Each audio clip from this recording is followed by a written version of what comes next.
Hey everybody, Joe Casaboni here, and today we are in the Gear Lab and I am testing out a brand new microphone. Now, this microphone has been provided to me by TechZone Audio Products.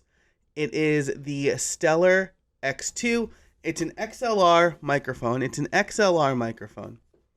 And it runs around $200. So we're going to test out this microphone, compare it to a few others that I use, and then we're going to learn how to set up an XLR microphone. So this is broken into two different parts. The how does this microphone sound, how does it hold up, and then how to set up an XLR microphone. There'll be chapters in this video, so if you just want to skip to the setup, go for it. Okay, so now, before we do that, of course, I do need to ask you to subscribe to this channel. This is a relatively new channel where I'm focusing strictly on podcasting gear and podcasting in general. So I am working my way towards more subscribers for this channel. If you could subscribe, and if you like what I'm doing and you want to support my work directly, you could sign up for the Build Something Club, where you get behind the scenes stuff, live stream archive access, ad-free extended episodes of my podcast, How I Built It, and you get those a little bit early too. So that's $5 a month or $50 a year. So either subscribe or sign up for the Build Something Club, or both. Okay, let's get into the review. So a couple things to note about this microphone is, here I have it on a stand here. It is an XLR microphone, so you will need an interface. Again, I'll show you how to use that later. It comes with a shock mount, again, which I think is really nice because if I drop the mic or bang the desk, that shock is absorbed. It comes with a pop filter, so if I take off the pop filter, you can hear the pops. Now, something I didn't realize is this is a side adjust microphone. You can see if I show it up here, there's a little metal part going across the front, and the diaphragm is actually facing this way. So when I move to the side, you can probably hear me a little bit better, but you can hear those pops, those pops again. So put the pop filter back on, and I'll try to adjust from the side for the rest of this. Now, as far as the tech specs go, let me bring that up here. So it is a large capsule condenser microphone. You can see the diaphragm here a little bit more. It's pretty low cost. Again, $200 for a good microphone, and you can hear it sounds good to me. There's some information here about how it's a balanced neutral sound. It doesn't sound harsh. It won't stand out in the mix. So it's I would interpret that as unopinionated, which I think is pretty good. It's also a totally metal body. It's sturdy and durable. It looks nice, and it has good frequency response, and it looks like the polar pattern here is I can't really tell. It looks like it's like an oval elliptical shape. So not exactly the I guess it's not really a cardioid microphone. So that's something to think about as well. As far as the technical specs, it's got, it is a cardioid. Okay, so great. So, if I move around the microphone, it sounds a lot different from the back. So it should be a little bit more forgiving of your environment. So, and if you're interested in the tech specs, I will link this page in the show note, or in the description. Sorry, I'm in podcast mode. In the description. So, what do I think? How does this compare to some other microphones? Well, let's find out. So this is the X2. Let me switch to my boom arm, or my shotgun microphone. Okay, so you can hear the difference. My shotgun microphone is right here, so it's not as close. It'll be a little bit more echoey. I think that's a completely different purpose.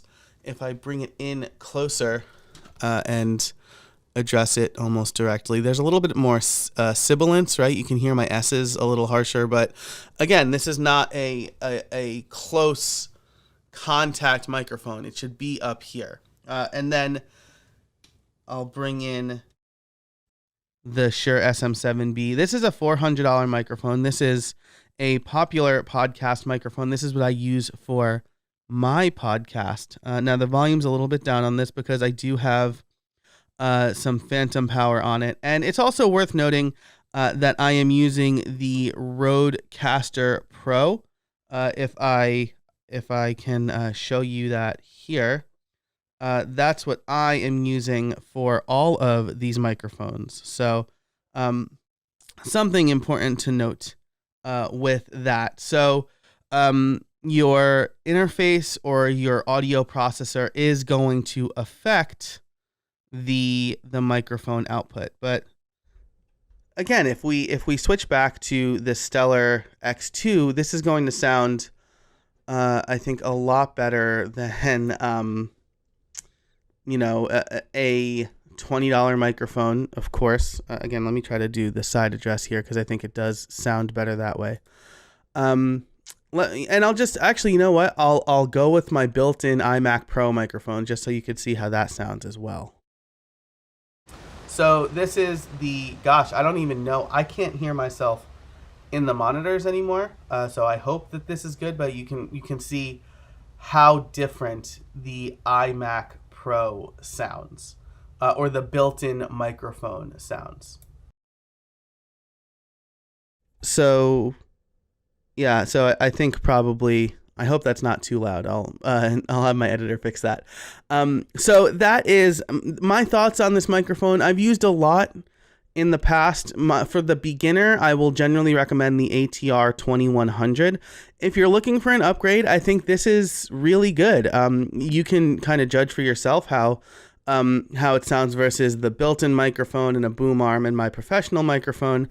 I have a couple of other mic shootout videos on the channel, but if you're looking for a good, affordable podcast microphone, I think this is a nice one. So definitely check it out. It's the Stellar X2, and yeah, I think that if you're looking for an upgraded microphone, this is it. So, okay, let's talk about how to set this up, and for that, I am going to switch to the Shure just because I don't want to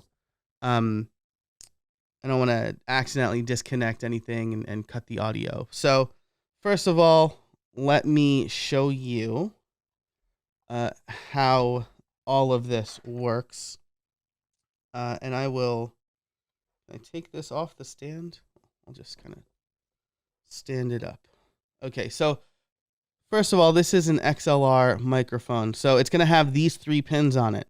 There's no connection into your computer for an XLR. So you do need an interface. The interface that I recommend is the Focusrite. This is the Scarlett Solo. This has probably gone through a few iterations since I picked it up, but it has a connection, an XLR connection right here, and then it connects via, I forget what this port is called, but it's via USB to your computer. So I would just plug that into my computer.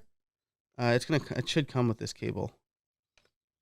And then from there, we are going to plug an XLR cable from this port here, right, into the interface. Again, make sure it's connected to our computer, and then we will plug in the other side to the microphone.